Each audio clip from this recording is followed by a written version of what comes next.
그 수저 놓으셔야 합니다. 지금 임금께 올리시면 아니 됩니다. 아이고, 이 한마디에 말이지요. 대전 앞 공기가 그냥 뚝 멎어버렸습니다. 사람들이 숨을 쉬기는 하는데 소리는 하나도 안 나는 것처럼요. 수라를 받들고 들어가던 상궁 손에서 조그만 어린 궁녀 하나가 냅다 수저를 낚아챘거든요. 어린 것이 어디서 그런 깡이 나왔겠습니까? 손은 덜덜 떨고 있지요. 눈가엔 물기가 맺혔지요. 그런데도 수저만은 죽어도 놓지 않겠다는 얼굴이었어요. 저 아이 당장 끌어내라! 포졸이 먼저 소리를 질렀고 옆에 서 있던 궁녀들은 놀라서 입을 틀어막았습니다. 그도 그럴 것이 임금 앞에서 수라를 막는다. 이건 꾸중 듣고 끝날 일이 아닙니다. 잘못하면 그 자리에서 목숨이 날아가는 일이지요. 그런데 말입니다. 그때 더 이상한 게 하나 있었어요. 다른 궁녀들은 놀라서 몸을 움츠리는데 정작 수저를 들고 있던 상궁은 화부터 내지 않았습니다. 손부터 감췄어요. 아주 잠깐이었지만 분명히 그랬습니다. 마치 뜨거운 걸 잘못 쥔 사람처럼요. 그제야 상궁이 소리를 쳤지요. 미친 것이냐. 내가 지금 어디라고 손을 대. 아니, 그런데 그 소리가요. 화를 내는 소리라기보다 놀라서 목청이 갈라진 소리에 더 가까웠습니다. 그게 또 사람 귀엔 기가 막히게 들어오거든요. 어린 궁녀는 무릎도 못 꿇은 채 수저를 품에 안고 섰습니다. 숨은 차고 어깨는 가늘게 떨리고 하지만 눈만은 안 꺾이더군요. 그때 임금께서 손을 드셨습니다. 딱 한마디 하셨어요. 다 물러나라. 짧지요. 그런데 그 한마디에 포졸 걸음이 멈추고 궁녀들 숨죽이는 소리도 쏙 들어갔습니다. 대전은 조용해졌는데 사람들 속은 더 시끄러워졌지요. 도대체 저 어린 궁녀가 왜 저랬을까? 그리고 더 수상한 건 왜 상궁이 먼저 질렸을까? 바로 그 대목에서 이상한 이야기가 시작되는 겁니다. 그 아이 이름은 연심이었습니다. 수라간 구석에서 수저 닦고 그릇 짝 맞추고 잔심부름하며 사는 어린 궁녀였지요. 남들 눈엔 그저 작은 아이였습니다. 눈에 잘 띄지도 않는 자리요. 그런데 그날은 말입니다. 그 제일 작은 아이가 대전 한복판에서 제일 큰 파문을 일으킨 겁니다. 임금께서 낮은 목소리로 물으셨습니다. 말해 보거라. 왜 수라를 막았느냐? 연심 입술이 파르르 떨렸습니다. 대답을 못하는 줄 알았지요. 그런데 숨을 한 번 겨우 고르더니 눈을 딱 감았다 뜨고 입을 열려고 하더군요. 하지만 그보다 먼저 치고 들어온 사람이 있었습니다. 제조상궁 조금화였지요. 전하, 저 아이는 대전 앞 질서를 어지럽혔사옵니다.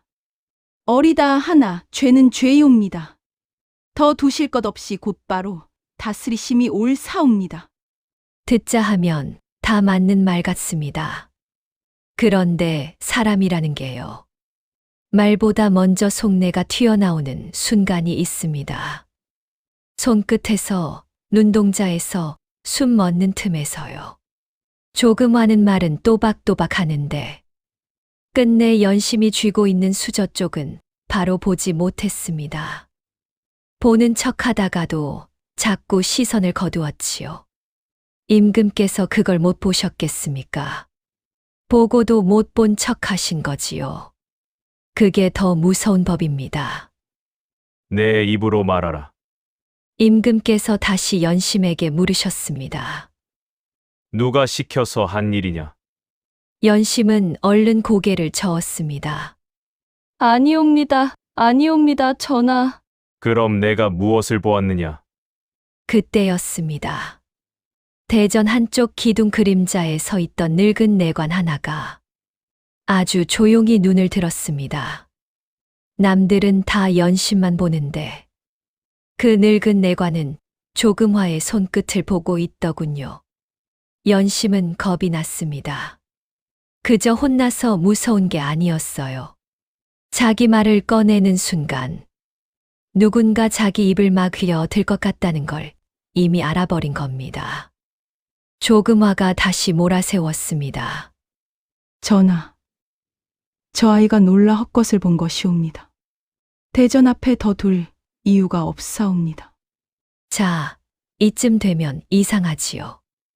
어린 궁녀 하나 끌고 나가면 끝날 일인데 왜 저 상궁은 저리도 급할까? 왜 말을 저리 서둘러 자를까? 연심도 그걸 느꼈던 겁니다. 그래서 더 무서워졌지요. 자기가 붙든 게 수저 하나가 아니라 누군가 숨기려는 비밀일 수 있다는 걸 알아버렸으니까요. 대전 바닥은 차갑고 연심 손은 식은땀으로 젖고 조금화 목소리는 점점 날카로워졌습니다. 그리고 마침내 연심이 입을 열지요. 아주 짧게, 정말 짧게요. 그런데 그 한마디가 궁 안 사람들 숨통을 죄옵니다. 조금 전까지 저 수저가 아니었습니다. 아, 이 말이 떨어지자마자 말입니다. 대전 안공기가 싹 달라졌습니다. 고함치던 사람도 잠잠해지고 고개 숙이던 내관들도 슬쩍 눈을 들었어요. 연심은 더 말을 잇지 못했습니다. 하지만 그 한마디면 됐지요. 수저가 아니었다. 그러면 둘 중 하나입니다. 연심이 미친 소리를 하거나 아니면 정말 마지막 순간에 누군가 손을 댔거나. 임금께서 연심을 똑바로 보셨습니다. 내가 본 것을 그대로 말하라. 연심이 떨리는 숨을 삼켰습니다. 소인이 수라간 문턱에서 보았사옵니다. 상 위에 오를 수저는 따로 있었는데 마지막에 다른 것이 들어왔사옵니다. 누가 바꿨느냐? 이 질문 앞에서 연심이 멈칫했습니다. 아주 중요하지요. 여기서 이름 하나 잘못 내뱉으면 그 아이는 그 자리에서 끝입니다. 연심은 고개를 푹 숙인 채 말했습니다. 확실히 보지는 못했사옵니다. 허나 손이 들어오는 건 보았사옵니다. 마지막 손이 너무 빨랐사옵니다. 마지막 손. 바로 이 말이지요. 오늘 이야기의 목줄을 쥐고 흔드는 말이 조금화가 곧장 끼어들었습니다. 전하, 어린 것이 겁에 질려 헛소리를 엮는 것이옵니다. 수라간 물건은 모두 검사한 뒤 올리는 법이옵니다.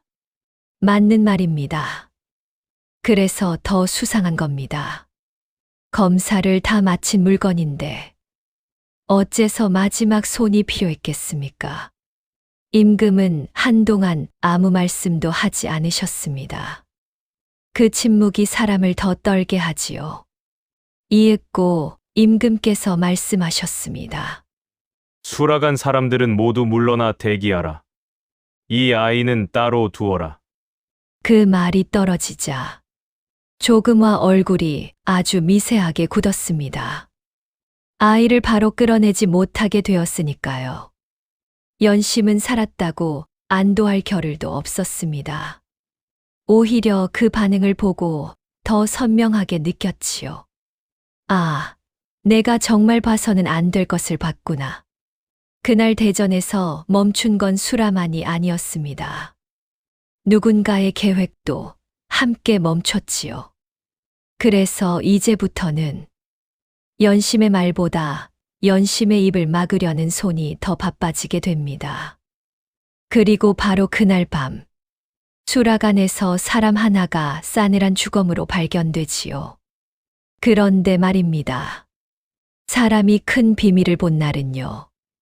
해가 지고 나면 더 무서운 일이 벌어집니다. 대낮엔 다들 체면이 있어서라도 참고 서 있지만 밤이 되면 손이 먼저 움직이거든요. 연심도 그날 밤 잠을 못 이뤘습니다.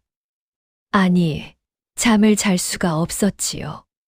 자기 말 한마디에 수라가 멈췄고 대전 안공기까지 바뀌어 버렸으니 어린 가슴이 오죽 벌렁거렸겠습니까?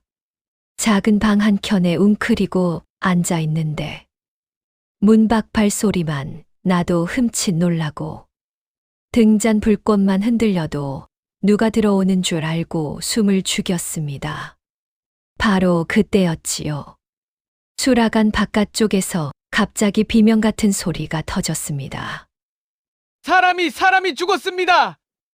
아이고, 그 소리에 궁녀들이 우르르 뛰어나가고 내관들까지 허둥지둥 몰려들었습니다.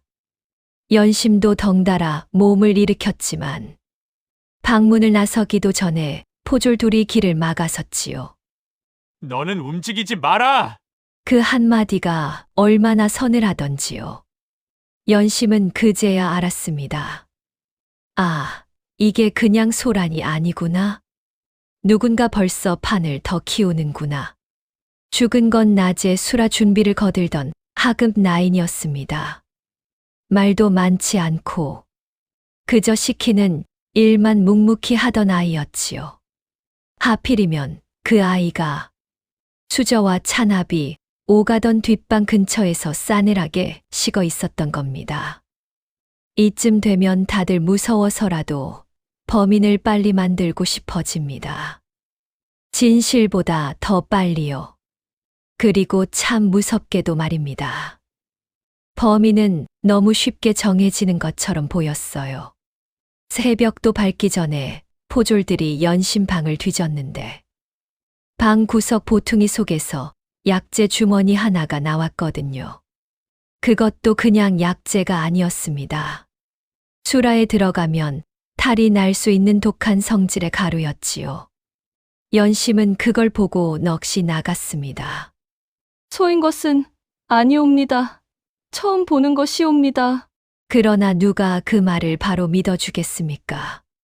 포졸은 대꾸도 없이 연심팔을 잡아 일으켰고 곁에 서 있던 궁녀들은 슬금슬금 뒤로 물러섰습니다. 아까까진 같이 일하던 아이들인데도요. 무서우면 사람 마음이 먼저 등을 돌리는 법입니다. 조금화는 그때까지도 참 침착했습니다. 너무 침착해서 오히려 더 서늘했지요. 전하께서도 이제는 아셔야 하옵니다. 저 아이가 낮엔 수라를 어지럽히고 밤엔 독한 약재까지 품고 있었으니 더는 둘 이유가 없사옵니다. 말은 또 맞는 것처럼 들립니다. 그래서 더 무섭지요. 거짓말을 할 줄 아는 사람은 늘 전부를 거짓으로 말하지 않습니다. 진짜 같은 말 사이에 칼끝을 숨겨두는 법이지요. 연심은 벌벌 떨면서도 자꾸만 아까 그 생각이 나는 겁니다. 분명히 봤는데, 분명히 마지막에 손이 하나 더 들어왔는데, 그런데 이제는 수저도 사라지고, 자기를 도와줄지도 모를 아이도 죽고, 자기 방에 없던 물건까지 나왔으니, 이건 누가 봐도 함정 아니겠습니까? 하지만 함정인 줄 안다고 빠져나올 수 있는 건 아니지요. 연심은 그날 밤, 처음으로 자기가 단순히 혼날 일이 아니라 아예 없어질 수도 있다는 걸 깨닫습니다. 그리고 바로 그 절망 끝에서 연심은 하나를 붙잡아냅니다. 남들은 흘려보냈지만 자기는 끝내놓지 않은 것. 바로 매일 손에 쥐던 그 수저의 기억이었지요. 사람들이 연심을 오해한 게 하나 있습니다. 어리니까 아무것도 모를 거라 여긴 것이지요. 그런데 궁이라는 데가 꼭 그렇지만은 않습니다. 높은 자리는 큰 일을 하지만 작은 자리는 작은 차이를 다 기억하게 되거든요. 연심이 맡은 일은 번듯한 일이 아니었습니다. 수라상 맨 앞에 서는 자리도 아니고 귀한 음식을 만드는 자리도 아니었지요. 그저 수저 닦고 그릇장 맞추고 상에 오를 물건이 순서대로 놓였는지 보는 일이었습니다. 남들이 보기엔 하찮지요. 하지만 매일 그걸 하는 아이는 압니다. 어느 수저 손잡이에 가느다란 흠이 있는지, 어느 짝이 왼쪽에 놓이고 어느 짝이 오른쪽에 가는지, 어느 날은 닦는 천이 바뀌어 광이 덜 났는지까지요. 연심이 다시 불려 나왔을 때 대전안은 전날보다도 더 차가웠습니다. 이제는 아이를 살려두려는 분위기보다 어디서 거짓이 나오는지 확인하고 끝내려는 분위기에 가까웠지요. 임금께서 낮은 목소리로 물으셨습니다. 내가 본 것이 정말이라면 무엇이 달랐느냐? 연심은 겁먹은 눈으로 바닥을 보다 말고 아주 조심조심 입을 엽니다. 전하, 소인은 날마다 그 수저를 닦았사옵니다. 이 한마디가 중요합니다. 우연히 본 게 아니라는 뜻이니까요. 어제 수라에 오를 수저는 손잡이 끝에 잔음이 둘 있었사옵니다. 오른쪽 것은 자루 끝 안쪽에 아주 가는 선이 있었고 왼쪽 것은 빛이 구금 죽어 있었사옵니다. 그런데 대전 앞에 들어온 것은 그 흠의 자리가 달랐사옵니다. 대전안이 조용해졌습니다. 이제는 누구도 어린애 헛소리라고만 넘기기 어려워졌지요. 왜냐하면 이런 말은 지어내기 어렵거든요.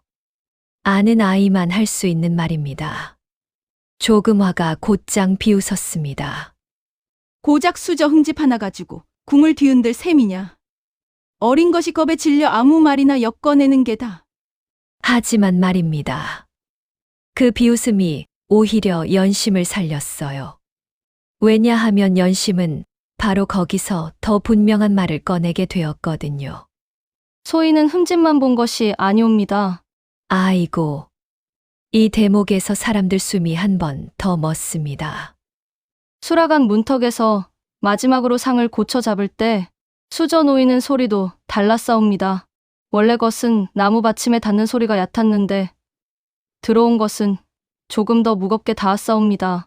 이건 어린아이가 꾸며낼 말이 아니지요. 매일 듣던 사람만 아는 소리입니다. 임금 눈빛이 그제야 바뀌었습니다. 화를 내는 눈빛이 아니라 따져보는 눈빛으로요. 그 마지막 손을 본 곳이 어디냐? 연심은 침을 꿀꺽 삼켰습니다. 수라간 안이 아니옵니다. 문턱 바깥 대전으로 나가기 직전이었사옵니다. 이 말이 나오면 범위가 확 줄어듭니다. 검사가 다 끝난 뒤 대전으로 나가기 직전 문턱 바깥 아무나 손댈 수 없는 자리였으니까요. 조금화 얼굴이 아주 잠깐 굳었습니다. 정말 잠깐이었지요. 하지만 보는 사람은 봤습니다. 임금도 보셨고 대전 한쪽 그늘에 서 있던 늙은 내관도 봤습니다. 연심은 아직도 떨고 있었지만 그 떨림 속에 처음으로 버티는 힘이 생기기 시작합니다.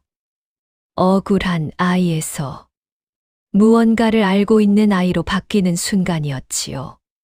그런데 누군가가 살아남으려면 이쯤에서 꼭 나타나는 사람이 있습니다. 다들 못 본 척하는 걸 조용히 이어붙이는 사람 말입니다. 이 이야기에서는 그 사람이 늙은 내관 한노인이었습니다. 한노인은 평소에 눈에 잘 띄지 않는 사람이었습니다. 궁에는 그런 이들이 있지요. 큰 소리 한 번 내지 않고 한 걸음 뒤에서 문을 열고 닫고 남들 말 다 들으면서도 자기 말은 좀처럼 안 하는 사람. 오래 산 사람일수록 더 그렇습니다. 그날 밤 먼저 움직인 것도 그 노인이었습니다. 연심은 다시 좁은 방에 갇혀 있었고 잠은커녕 눈만 뜨고 천장만 바라보고 있었습니다. 살아도 산 게 아니지요. 낮엔 죄인 취급, 밤엔 누명, 곁에 있던 아이는 죽고, 이쯤 되면 어린 가슴이 아니라 다 큰 사람도 무너집니다. 문이 아주 조심스럽게 열렸습니다. 연심은 또다시 몸을 움찔했지요. 그런데 들어온 건 포졸이 아니었습니다. 등잔불 아래 서 있는 사람을 보고 연심은 한참 말을 못했습니다. 한 노인이었거든요. 소리 내지 말거라. 그 말이 얼마나 낮고 마른 목소리였는지 처음엔 바람 소리인가 싶을 정도였습니다. 연심은 얼른 무릎을 세웠습니다. 소인이 정말 한 것이 아니옵니다. 한 노인은 손으로 조용히 막았습니다. 안다. 아이고, 억울한 사람한테 이 두 글자보다 더 무서우면서도 고마운 말이 또 있을까요? 안다. 그 한마디에 연심 눈에 금세 물기가 차오릅니다. 하지만 한 노인은 달래러 온 사람이 아니었습니다. 살리러 왔지요. 그리고 더 큰 이야기를 꺼내러 왔습니다. 내 어미 이름이 무엇이더냐? 연심이 놀라 눈을 들었습니다. 뜬금없는 질문 같지요. 그런데 궁에서 뜬금없는 질문은 대개 가장 무서운 대로 이어집니다. 소인의 어미는 박월령이라 하였사옵니다. 그 이름을 듣는 순간 한 노인의 굳은 얼굴에 미세한 금이 갔습니다. 잊었던 이름을 다시 들은 사람처럼요. 그래, 그 아이가 네 어미였구나. 연심은 숨이 턱 막혔습니다. 자기 어머니 이야기를 궁 안에서, 그것도 처음 듣는 노인이 저렇게 말할 줄은 몰랐을 테니까요. 한 노인은 잠시 침묵하더니 아주 천천히 말을 이었습니다. 내 어미도 예전에 수락한 일을 들여다보다가 사라졌다. 겉으론 병으로 죽었다 했지만 나는 그 말을 믿지 않았다. 자, 이야기가 여기서 커지는 겁니다. 연심 하나의 누명에서 끝나지 않고 예전에도 같은 냄새가 났다는 뜻이 되니까요. 연심은 떨리는 목소리로 되물었습니다. 어미가 무엇을 본 것이옵니까? 한 노인은 곧장 답하지 않았습니다. 이 노인은 말 한마디도 허투루 안 하는 사람이라 쉽게 다 털어놓질 않지요. 지금 네가 본 것과 비슷한 것이다. 상에 오르기 전 마지막 손. 그리고 그 손을 숨기려는 사람들. 연심 얼굴이 새파래졌습니다. 그제야 자기가 엮인 일이 하루짜리 소란이 아니라는 걸 더 분명히 깨달은 거지요.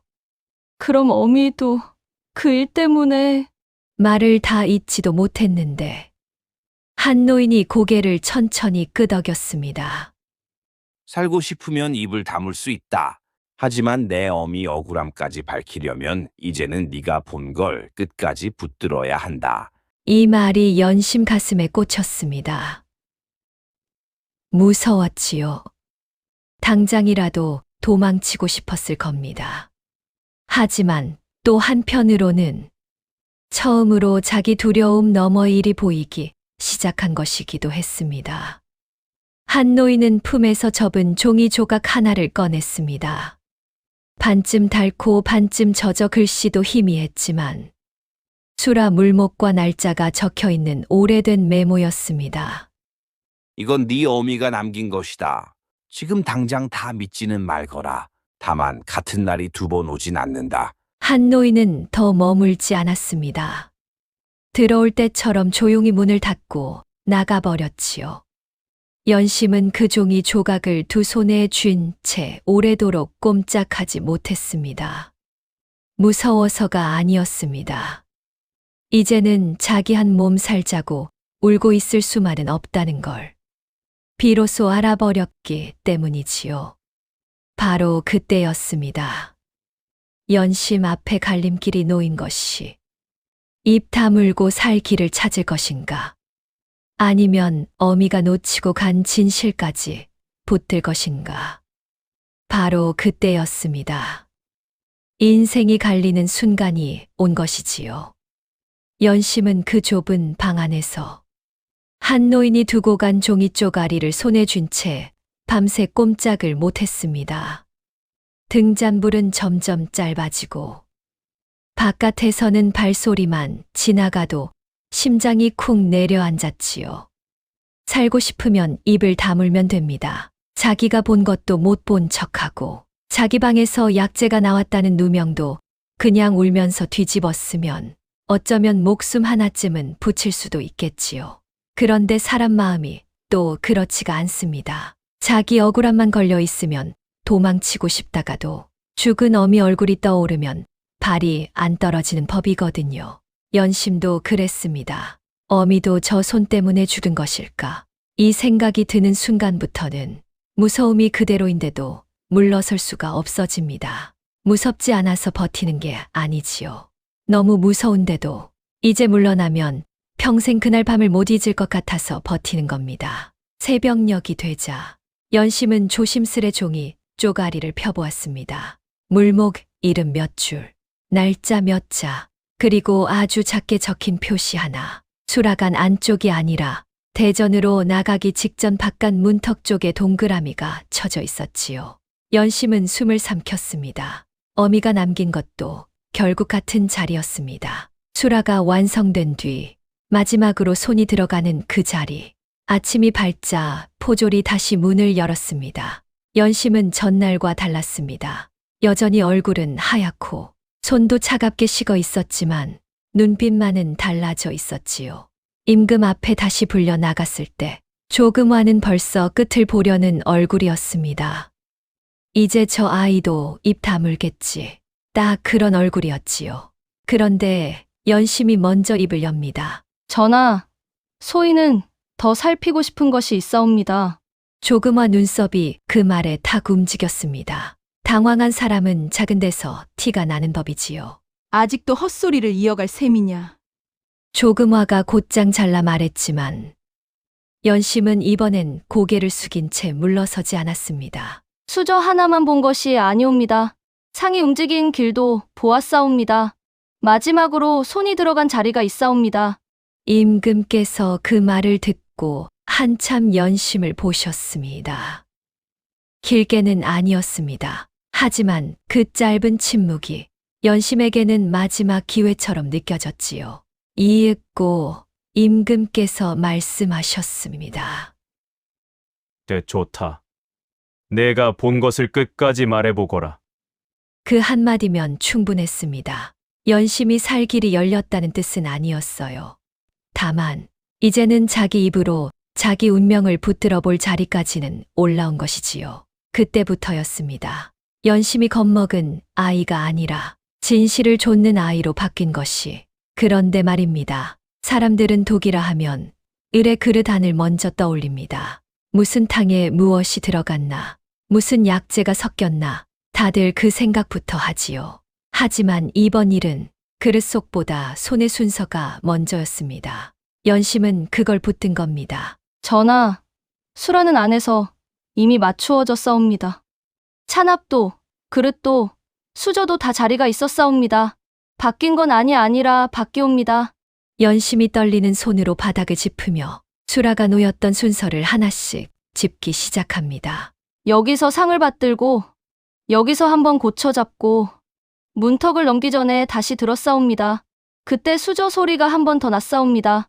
참 별것 아닌 듯한 말이지요. 그런데 바로 그런 별것 아닌 차이가 사람을 살리고 죽입니다. 매일 듣던 아이만 아는 소리니까요. 임금께서 내관들에게 명해 그날 수라가 움직인 길을 다시 짚게 하셨습니다. 상궁들이 섰던 자리, 내관이 비켜선 자리, 수라간 바깥 문턱까지 하나하나 맞춰보니 이상한 자리가 딱 하나 나왔습니다. 마지막으로 손을 넣을 수 있는 자리가 아무에게나 허락된 곳이 아니었던 겁니다. 연심이 조심스럽게 그쪽을 가리켰습니다. 저 자리는 제조상궁마마가 아니면 서기 어려운 자리이옵니다. 대전안이 싸늘해졌지요. 다들 알고는 있었지만 누구도 먼저 입 밖에 내지 못한 이름이었으니까요. 조금화는 바로 웃었습니다. 그 웃음이 참 차갑더군요. 어린 것이 겁도 없이 이제는 나를 물겠다는 것이냐?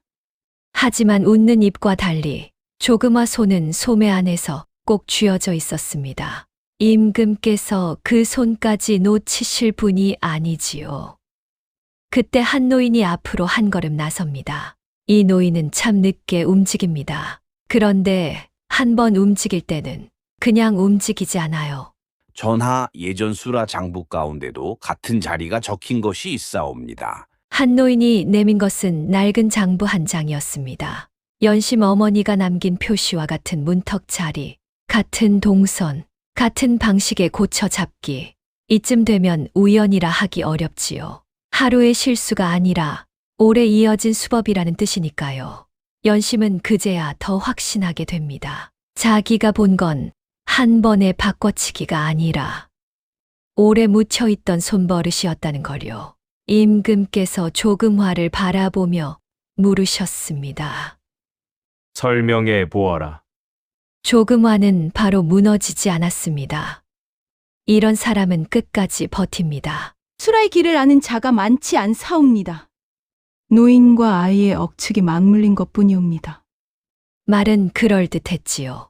하지만 너무 빨랐습니다. 변명은 늘 진실보다 한 박자 늦어야 자연스러운데 조금화는 너무 준비된 사람처럼 곧장 말을 꺼냈거든요. 그리고 바로 그 대목에서 연심은 더 큰 걸 깨닫습니다. 조금화 혼자라고 보기엔 너무 오래, 너무 같은 방식으로 이어졌다는 걸요. 이 손놀림 뒤에는 더 큰 판이 숨어 있다는 뜻이었습니다. 자, 이야기가 여기서 더 커집니다. 수저 하나 바뀐 것쯤이 아니었던 게지요. 사람 하나 독살하고 끝낼 일이 아니었습니다. 그 뒤에 앉아 있는 사람들이 더 있었다는 겁니다. 한 노인은 품속 깊은 데서 또 다른 종이 하나를 꺼냈습니다. 이번에는 물목 메모가 아니라 예전 궁중 기록에서 뜯어낸 조각 같은 것이었지요. 거기엔 수라가 멈춘 날과 그 뒤궁 안인사가 어떻게 바뀌었는지가 적혀 있었습니다. 참 기가 막힌 게 말입니다. 예전에도 수라간에서 이상한 죽음이 있고 나면 며칠 지나지 않아 자리 하나가 비고 사람 하나가 밀려나고 누군가는 그 틈으로 올라섰더라는 겁니다. 독은 사람만 쓰러뜨리는 게 아니지요. 판도 바꿉니다. 누가 앉고 누가 밀려나고 누가 다음 권세를 쥐느냐까지요. 한 노인이 낮게 말합니다. 전하, 이번 일도 수라 하나에서 끝날 일이 아니옵니다. 전하께 변이 생기시면 뒤이어 세자 책봉과 내명부의 힘까지 한꺼번에 흔들리게 되옵니다. 대전하니 다시 한번 숨을 죽였습니다. 이제야 사람들이 알게 된 것이지요. 이건 단순히 어린 궁녀 하나 살리고 죽일 문제가 아니라 궁 전체의 물줄기를 뒤집는 일이었다는 거요. 임금 얼굴은 더 차가워졌습니다. 분노한 얼굴이라기보다 모든 퍼즐이 맞아 들어가는 얼굴이었지요. 그게 오히려 더 무섭습니다. 조금화는 그제야 처음으로 흔들렸습니다. 아주 미세하게요. 하지만 흔들리기 시작한 사람은 끝까지 같은 얼굴을 못합니다. 소인은 그저 명을 따랐을 뿐이옵니다. 드디어 이 말이 나온 겁니다. 죄를 부정하던 사람이 이제는 혼자 한 일이 아니라고 방향을 틀기 시작한 것이지요. 임금께서 낮게 물으셨습니다. 누구의 명이더냐? 조금화 입술이 파르르 떨렸습니다. 그런데도 끝내 바로 이름은 못했습니다. 이름을 말하는 순간 자기 목숨도 같이 떨어질 걸 아니까요. 연심은 그 모습을 보고 더 또렷이 깨닫습니다. 조금화가 무서워한 건 자신이 아니라 조금화 뒤에 있는 누군가였다는 거요. 그리고 여기서 들으시는 분께도 슬쩍 묻게 되지요. 어르신이라면 어떠셨겠습니까? 끝까지 충성이라 우기며 눈을 피하는 상공 말을 믿으셨겠습니까? 아니면 떨면서도 자기가 본 마지막 손을 놓지 않은 어린 궁녀 말을 믿으셨겠습니까? 한 노인은 마지막으로 한 장부를 더 내놓았습니다. 거기엔 연심 어머니 박월령의 이름이 작게 적혀 있었고 그 옆엔 문턱 바깥 손바뀜 주의라는 메모가 남아 있었습니다. 그걸 본 연심은 끝내 눈물을 참지 못합니다. 자기 어미가 정말 헛되이 죽은 게 아니었다는 걸 이제야 알게 되었으니까요. 임금께서는 천천히 자리에서 일어나셨습니다. 그 동작 하나에 조금화 무릎이 그대로 꺾였습니다. 이제 남은 건 하나였습니다. 그날 멈춘 수라의 값을 누가 치를 것인가 하는 문제였지요. 끝내 임금은 그 손을 놓치지 않으셨습니다. 조금화 하나만 베고 끝낼 일이 아니었습니다. 수라의 마지막 손을 이용해 공의 판을 흔들어 온 자들, 그 뒤에서 사람을 심고 자리를 바꿔온 자들까지 줄줄이 끌려 나오기 시작했지요. 공이 조용한 것 같아도요. 칼 빼는 날은 참 빠릅니다. 어제까지 웃던 얼굴들이 오늘은 새파랗게 질려 끌려나가는 법이지요. 조금화는 끝내 다 불지 못했습니다. 하지만 이미 늦었어요. 장부가 나왔고 동선이 맞았고 예전 기록이 이어졌고 무엇보다 그 모든 시작을 본 아이가 살아 있었으니까요.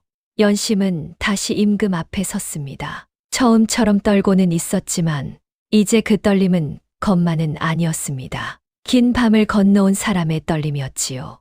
임금께서 물으셨습니다. 내가 끝까지 붙든 것이 무엇이더냐? 연심이 눈물을 훔치지도 못한 채 대답합니다. 소인은 마지막 손을 보았사옵니다. 그리고 어미의 억울함도 그 손이 가져간 줄 이제야 알았사옵니다. 그 말이 참 길지도 않았습니다. 그런데 그 안에 다 들어 있었지요. 자기 누명도, 어미 한도, 그날 밤 죽은 나인의 억울함도 다요. 임금께서는 한참 말씀이 없으셨다가 마침내 이렇게 이르셨습니다. 어린 것이나마 끝까지 보고 말한 눈을 궁이 가벼이 여겨선 아니 된다. 이 말 한마디로 연심의 목숨은 건져졌습니다. 아니, 그보다 더 큰 것이 건져졌지요. 억울하게 꺾일 뻔한 진실 하나가 겨우 살아남은 겁니다. 그리고 박월령, 연심 어머니 이름도 그날 처음으로 숨기듯이 아니라 바로 불렸습니다. 예전 병사로 덮였던 죽음이 비로소 억울한 죽음으로 다시 기록되게 된 것이지요.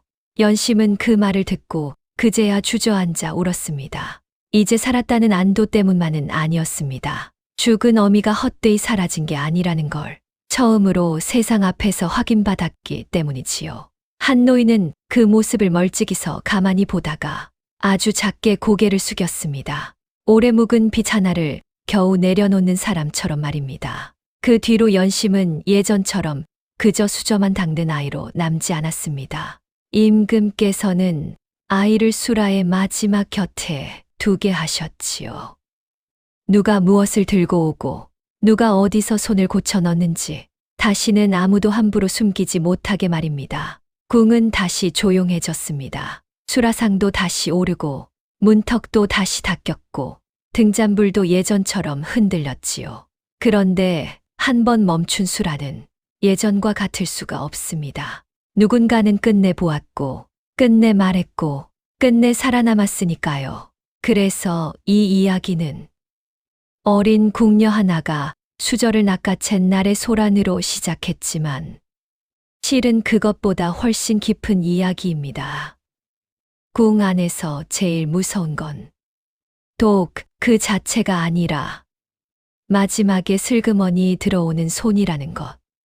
그리고 더 놀라운 건 그 손을 끝내 놓치지 않은 눈이 가장 낮은 자리에 있었다는 것이지요.